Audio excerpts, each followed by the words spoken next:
Hey guys, Gerard Vachon here, and today we're going to be going over JST's new plugin, Howard Benson Vocals. So as some of you guys know, I actually already got my hands on the plugin, and I've been messing around with it for a little bit. Lauren and I actually did a little video to help announce it. I'll link the video in the description below. This plugin literally has everything you need. It's got compression, saturation, EQ, widener, multiplier, reverb, delay, you name it, it's all built into this plugin. And in all honesty, guys, it is probably one of my favorite vocal plugins that's ever come out. I'm really stoked to be going over this with you guys. I've seen a lot of other YouTubers going over this, and I kind of want to go a little bit different of a route. Instead of doing something a little bit more singy, which is something you guys normally know that I do, I'm actually going to go straight gutturals on this one. I haven't seen it really be used in a deathcore sense, so I have this kind of deathcore-esque song that I've been working on, and that's what we're going to be showing you today. A lot of low gutturals, just a lot of heavy, aggressive, distorted vocals. So let's get going.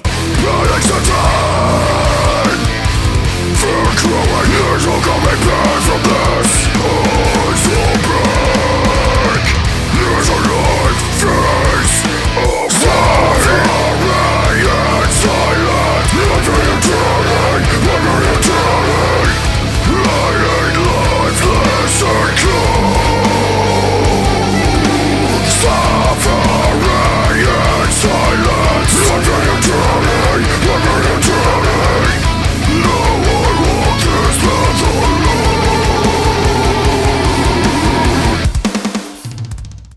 Awesome. Now that you've heard the track, let's go through and look at the plugin. So as you can see here, we've got 7 different modules. Vocals, which is going to be your compression and saturation, EQ, multiplier, width for stereo widening, echo, which is your delay, space, which is reverb, and then your output, which also has a limiter on it.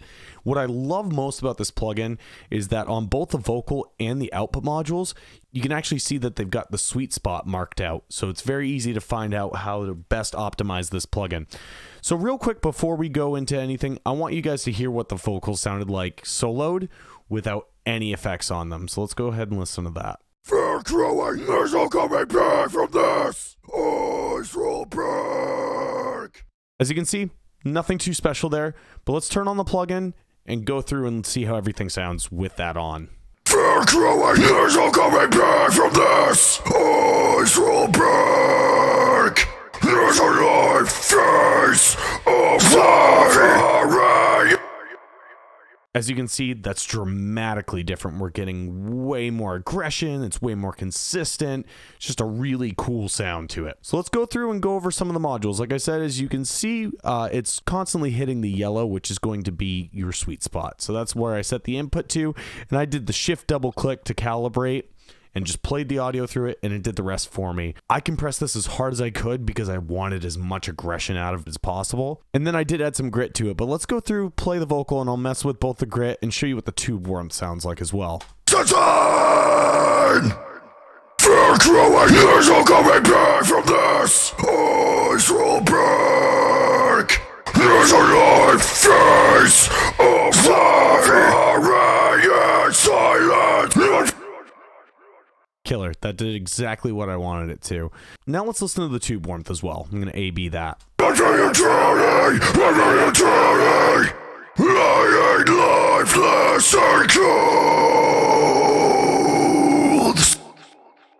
As you can see, it really beefs up the lower mids and kind of gives it the whole vocal a little bit more of a push. Definitely warms it up quite a bit. For this, I wanted a little bit more grit though, so let's stick with that. And on the EQ, I kept things pretty simple. I did a 4 dB shelf at 8K. I did a little bit of a wider boost at 2K, at about 3.5 dB. And then I did a bell for the low end. I use a dynamic mic, and I like to get really up close when I do gutturals. So I got a little bit of proximity effect, so I wanted to duck some of that out. So I put it on bell mode instead of a shelf and cut a little bit at 320. And I did that at about 3 dB, and then I used the high pass filter as well. And I didn't use the lo-fi, but let's go ahead and listen to what that sounds like as well. Fear growing, years are coming back from this. Eyes will break. I actually really like the lo-fi sound on that. So I'm not going to go too much into the multiplier on this. I said it a little bit. Your offset's going to be how much it changes the pitch, and the amount's just how much you're mixing it in. I use that in a really interesting way. As you can see here, I've actually got a fake double, and I'll go more in depth on how I use it for that. I didn't use the width at all on my main vocals, but I did use the echo and the space knobs, so I'm going to go ahead and move those around so you guys can hear it. There's a life face of and as you can see, you can get really long tails out of it. I like to keep things a little bit lighter though. This song doesn't need too much ambience, but I wanted something to just make it sit a little bit better. And let's listen to the space knob as well. Get silent!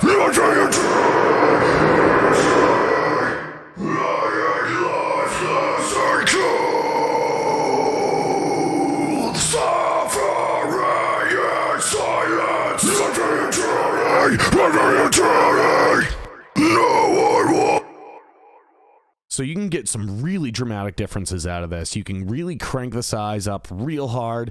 I personally don't like to for this particular song, but it's really cool, and I actually might see myself using that on some textured guitars and stuff on the future. It's really sick. I myself didn't use the limiter. I don't really like to limit my vocals, but it is definitely a really handy tool for people who are into that. And you can even set the limiter to be before your spatial effects. So that's kind of cool as well. Now, the one thing I really wanted to kind of show you was we have this fake double here. And let me just solo just that in particular. And then I'll go more into the multiplier and width knobs. So with those off, this is what those fake doubles sound like. There's no coming back from this. Which, it's cool. But I, as you can see, actually originally tracked 3 different takes because I wanted to do 1 in the center and 2 a little bit lower on the sides to make it seem like it's just growing and getting monstrous. But instead, I decided to just use 1 of those takes, and I just really hit it hard with both the multiplier and the width knobs. So let's go ahead and listen to what that sounds like before and after. There's no coming back from this. And with it. There's no coming back from this. And now with that main vocal as well, too. There's no coming back from this! And as you can see, it really just makes it spread out and just gets so much bigger. So I'll mess around with a couple of these knobs just so you guys can get a better idea of what's going on with it. I'll start with just the multiplier here. There's a live face away!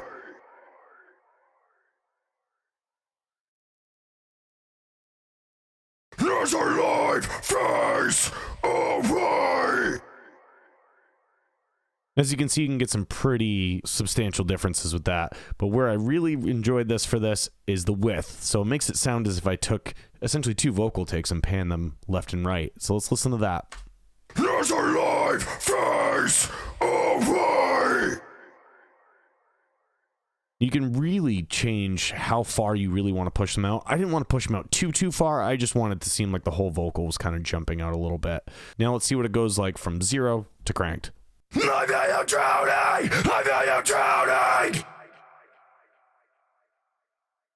I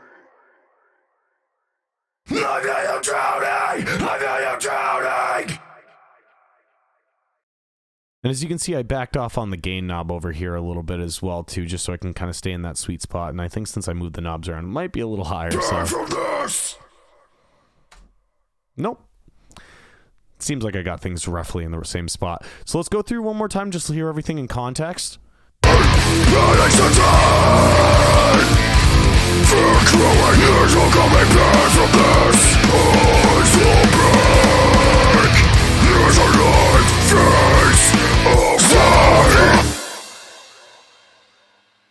Awesome. Hope you guys enjoyed the plugin. I'm actually going to leave a link in the description down below so you guys can go pre-order it. I highly recommend it. Like I said, it's one of my favorite plugins to ever come out, and I definitely see me using it in a lot of my work in the future. Not only my covers, but also some of my clients as well, too. So go check it out. I can't wait to hear what you guys do with it.